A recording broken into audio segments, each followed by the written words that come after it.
Hello everyone, I am Monica Sarma. Today I will start chapter 5 of Moral Studies. The name of the chapter is Action and this is the class of 8th. Okay? That books belongs to class 8th. मैंने last class में आपको क्या बताया था, इसका part 1 actually complete हो चुका है, पार्ट 2 बाकी है. ठीक है, चलो थोड़ा सा रिवाइज करते हैं.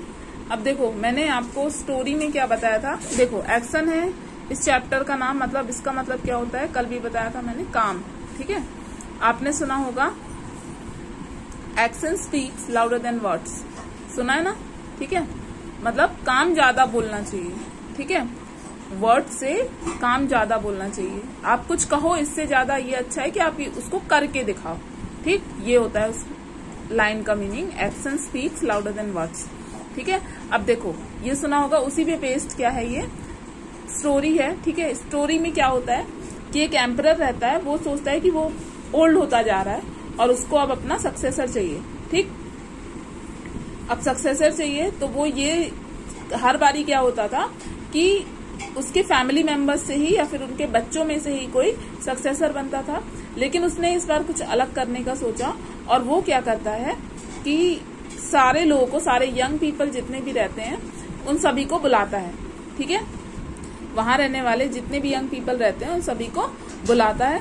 ठीक, और उन सभी को क्या देता है, सीड देता है. सीड यानी कि बीज देता है. ठीक है, और कहता है कि आप 1 साल के बाद आओ मेरे पास में, और 1 साल के बाद मैं देखूंगा कि किसका जो प्लांट है, जिसका ट्री सबसे ज्यादा ग्रो करेगा वही क्या बनेगा, एम्परर बनेगा. ठीक है, नेक्स्ट जो एम्परर होगा वही होगा. ठीक है, मैं बताऊंगा उस समय पे, आफ्टर 1 ईयर. ठीक, उन्हीं में से, उन्हीं यंग पीपल में से एक कौन होता है, एक होता है जैक्सन. ठीक है, वो क्या करता है कि वो लेके जाता है, उन्हीं यंग पीपल में से कौन होता है, जैक्सन होता है. ठीक है, अब जैक्सन की मम्मी उसकी मदद करती है, उसको एक पॉट देती है. ठीक है, और उसमें सॉइल होता है. ठीक है, मतलब मिट्टी भरी रहती है उस पॉट में. तो वो जाके क्या करता है, उसको, उस सीड को प्लांट करता है. ठीक है, जैक्सन क्या करता है, प्लांट करता है और पानी देना स्टार्ट करता है. लेकिन आफ्टर 2 वीक्स 3 वीक्स वो देखता है कि उसका प्लांट ग्रो ही नहीं हो रहा है. ठीक है, मतलब वो सीड एज इट इज है. वेयर एज अगर मैं उसके फ्रेंड्स की बात करूं तो उनके पॉट्स में एक पौधा होने लगता है. ठीक है, प्लांटिंग हो जाती है उस सीड की. ठीक है, धीरे धीरे सारे प्लांट्स बड़े होने लगते हैं उसके दोस्तों के. लेकिन वो after 4 weeks, after 2 months, after 3 months, after 4 months उसका जो सीड रहता है वो ग्रो ही नहीं करता. ठीक है, और वैसा का वैसा ही रहता है.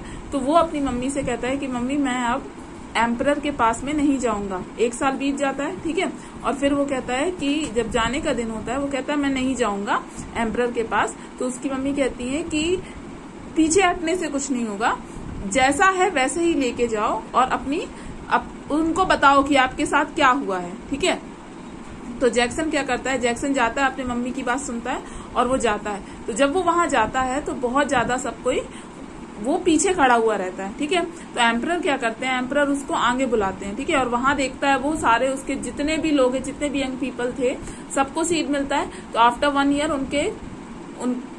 उनके पास ट्रीज होते हैं, या तो प्लांट होते हैं, या फिर उसमें बहुत अच्छे अच्छे फ्लावर्स होते हैं. लेकिन जैक्सन का जो पॉट होता है वो एकदम खाली होता है, मतलब उसमें प्लांटिंग नहीं होती. ठीक है, तो वो पीछे खड़ा हुआ रहता है. तो वो देखते रहते हैं एम्परर उसको, और एम्परर देखते हैं और उसको आगे बुलाते हैं. आगे बुला के वो अनाउंस करते हैं कि यही आपका क्या है, न्यू एम्परर है. ठीक है, तो उनसे पूछा जाता है कि ऐसा क्यों. तो एम्परर बताते हैं, सभी को बताते हैं कि जो मैंने सीड दिए थे आप सभी को, वो बॉइल्ड सीड थे. बॉइल्ड सीड मतलब पके हुए बीज थे. ठीक है, यानी पके हुए बीज कभी भी प्लांटिंग उससे हो ही नहीं सकती. ठीक है, लेकिन आप सब ने क्या किया, आपके सबके पास तो प्लांट है या फिर ट्रीज हैं, उसमें बहुत अच्छे अच्छे फ्लावर्स हैं. तो मतलब आपने वो सीड चेंज कर दिए. वेयर एज अगर मैं जैक्सन की बात करूं तो जैक्सन ने सीड चेंज नहीं किया, उसने एज इट इज रहने दिया. मतलब कि वो क्या है, वो बहुत ज्यादा ऑनेस्ट है अपने काम में. ठीक है, तो इसलिए जैक्सन ही न्यू एम्परर बनेगा। ये मैंने स्टोरी बता दी थी आपको, इन शॉर्ट आज बताया, ठीक है। अब देखो अब क्या था, अब जो नेक्स्ट है वो क्या है, if you plant honesty you will reap trust. मतलब अगर आपके अंदर ऑनेस्टी है तो आपको ट्रस्ट मिलेगा, ठीक है। ऑनेस्टी मतलब अगर आप ईमानदार हो तो कोई भी आप पे ट्रस्ट कर पाएगा, ठीक है। जैसे कि कोई भी एग्जाम्पल आप अपने आसपास का ले सकते हो, ठीक है। जैसे आप अपने दोस्त के साथ क्या हो, ईमानदार हो, तो वो आप पे ट्रस्ट करने लगेगा, ठीक है। समझ में आया। If you plant goodness you will reap friends. अगर आपके अंदर गुडनेस है, ठीक है, तो आपके बहुत अच्छे दोस्त बन सकते हैं, ठीक है। If you plant humanity you will reap greatness. अगर आपके अंदर ह्यूमैनिटी है, ठीक है, दूसरों की मदद करने की इच्छा है, तो आप बहुत ही अच्छे होगे, ठीक है। If you plant perseverance you will reap victory. मतलब अब परसिवरेंस मतलब continuously to do work to achieve something, ठीक है। मतलब अगर आप किसी काम को लगातार करते जा रहे हो, आपके अंदर कंटिन्यूटी है किसी काम को करने की, तो आपको विक्ट्री मिलेगी, ठीक है। मतलब आपको सफलता जरूर मिलेगी। If you plant consideration you will reap harmony, ठीक है। अगर आप कंसिडरेशन फॉलो करते हो तो मतलब आपको हार्मनी मिलेगी, ठीक है। If you plant hard work you will reap success. अगर आप हार्ड वर्किंग हो तो आपको सक्सेस मिलेगी। हार्ड वर्किंग होने का मतलब आप अपनी पढ़ाई में हार्ड वर्किंग हो। जैसे सपोज एक एग्जांपल लिया, आप अपने पढ़ाई में हार्ड वर्किंग हो तो आपको सक्सेस जरूर मिलेगी, ठीक है, यानी आपके मार्क्स अच्छे आएंगे, ठीक है। If you plant forgiveness you will reap reconciliation. मतलब अगर आपके अंदर क्षमा की भावना है, ठीक है, यानी किसी को भी आप क्षमा कर सकते हो, ठीक, तो आप जल्दी से उसके साथ सामंजस्य बिठा सकते हो। मतलब कि उससे फिर से आपका अच्छे से पूरा रिश्ता हो सकता है, ठीक है। If you plant openness you will reap intimacy. मतलब कि आप अगर ओपननेस है आपके अंदर, ओपननेस यानी कि खुल के बोलना, ठीक है, तो आप क्या हो सकता है, आपका मेल मिलाप दूसरों से अच्छा हो सकता है, यानी आपका व्यवहार दूसरों से अच्छा हो सकता है, ठीक है। मतलब दूसरों के साथ अच्छा हो सकता है, ठीक है, समझ गए।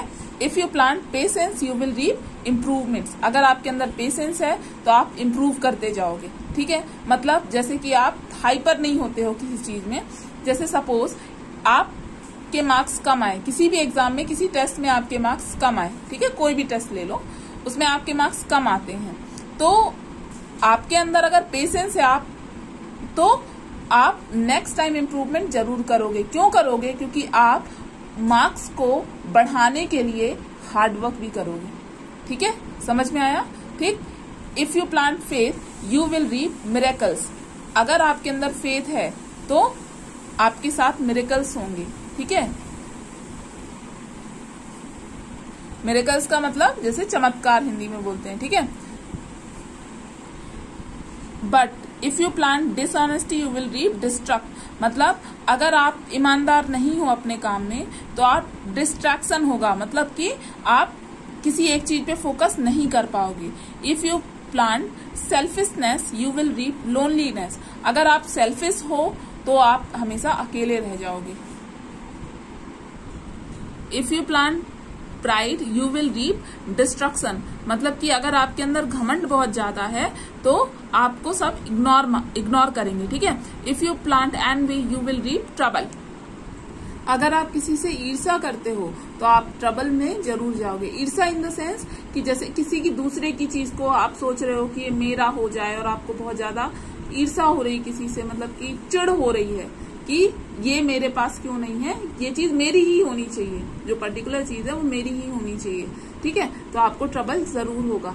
अब the moral of the story क्या है? As you sow so shall you reap. जैसा आप बोगे वैसे ही आपको मिलेगा, ठीक है। मतलब कि जैसे आप अगर पढ़ाई करोगे तो आपको उसके बदले में अच्छा ही रिजल्ट मिलेगा, ठीक है।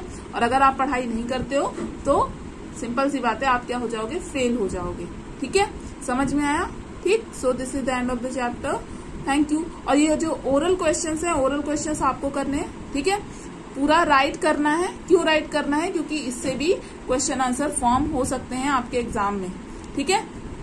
बाकी एक्सरसाइज मैं बताती हूँ अभी।